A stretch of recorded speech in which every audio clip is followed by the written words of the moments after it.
Curiously enough, there are many, and we mean many, series that not only show how non-kid friendly anime can be, but also rather, interesting things.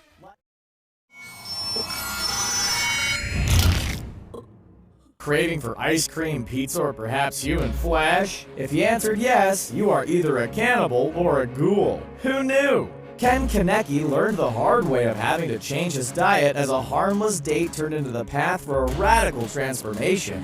Rize Kamishiro attempted to consume our protagonist. A bizarre accident happened that would change Kaneki's life forever. Even though an organ transplant saved his life, Rize's essence existed within Kaneki, as did her appetite for human meat. Ken had to not only change his lifestyle, but also to fight against rogue ghouls and humans who would dismember a ghoul's kagune, their fleshy weaponry, and use it to hunt down other ghouls. Fortunately, Ken Kaneki would not be alone in his journey to get used to his ghoulish existence, as he would have the help of Touka Kirishima, a girl who is not only cold and silent, but very tough. Although Tokyo Ghoul Re has recently debuted, the earlier series depicted rather intense scenes. Whether it be bone cracking, preying on humans, or witnessing epic battles.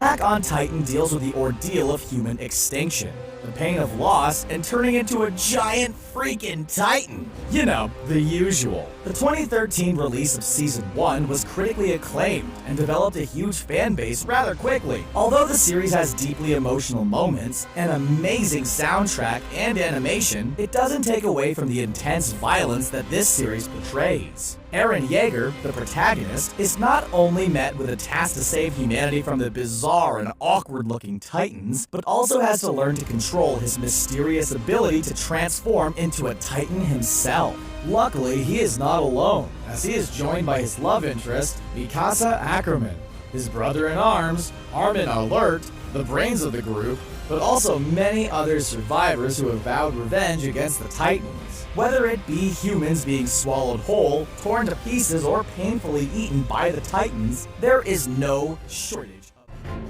of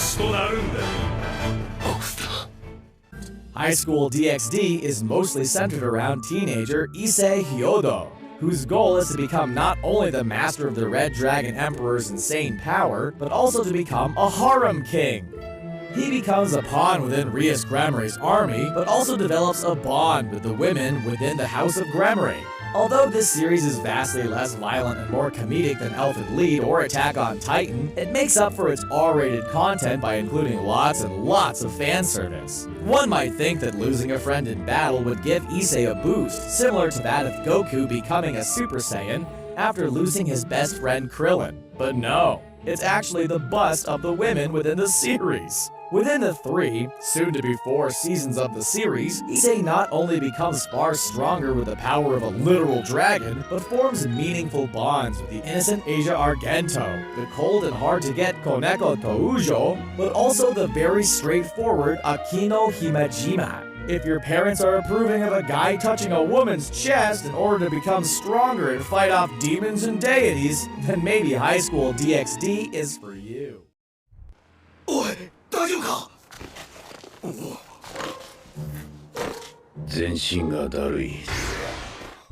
You ever develop a strange feeling in your hand that you think is an itch, but it actually turns out to be a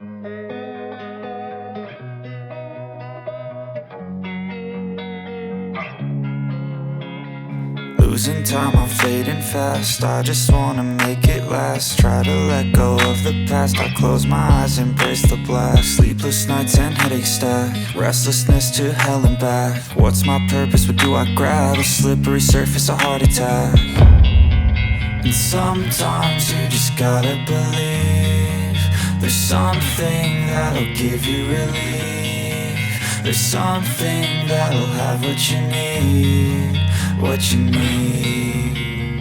We're broken, it's tragic. We're not all elastic, but maybe there's magic. Believe you could have it. And I know of sadness, the anxious and panic, the infinite vastness of all that is blackness.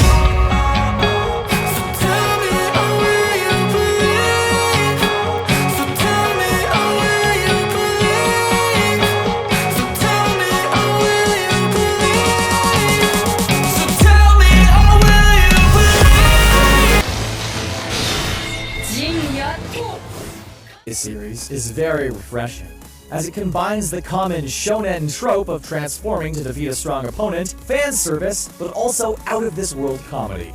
Ryuko Matoi, the main character, is met with the task of avenging her father's death. This eventually has her discover Senketsu, a strange sentient piece of clothing that feeds upon Ryuko's blood to unleash its power. Throughout her journey to find out who killed her father, she finds the humorous and lighthearted Mako and her family, who think Ryuko isn't all too well in the head because she appears to talk to herself. Even though the viewers know she is talking to her sailor uniform, Senketsu, Ryuko deems it necessary to not only rise above the Elite Four in the Hanuji Academy, but also to defeat Satsuki Kiryuin, who actually has a connection to her. We'll let you figure that one out for yourself. Whether it be the revealing outfits, tidbits of nudity here and there, fight scenes are very entertaining and humorous. There are several references to other animes such as Dragon Ball Z, which is not subtle considering Ryuko literally obtains a golden hair transformationist. あら、もう逃げられなくなった？ Brynhilder in the Darkness explores the question, what would you do if you only had a few days to live? This series follows similar plot points to that of Elfen Lied, but also takes different turns. For instance, the main character, Ryota Murakami, becomes involved in the battle of survival for teenage witches, who each have a specific ability: predicting the future, being able to hack into virtually any piece of technology, or having the power to bring upon the extinction of the entire human race are just some of them. You know, simple things. Ryota seeks to not only discover what happened to his childhood friend, but also to ensure his newfound friends are able to live to see another day. Despite this series containing far less gore than Elfen Lied, let's just say it has its reasons for not being child-friendly. There are some tidbits of fan service here and there, but if the witches do not get their pills to stay alive, they will literally melt away in a grotesque fashion. If you're a fan of the sci-fi genre without the heavy violence, perhaps give this anime a shot.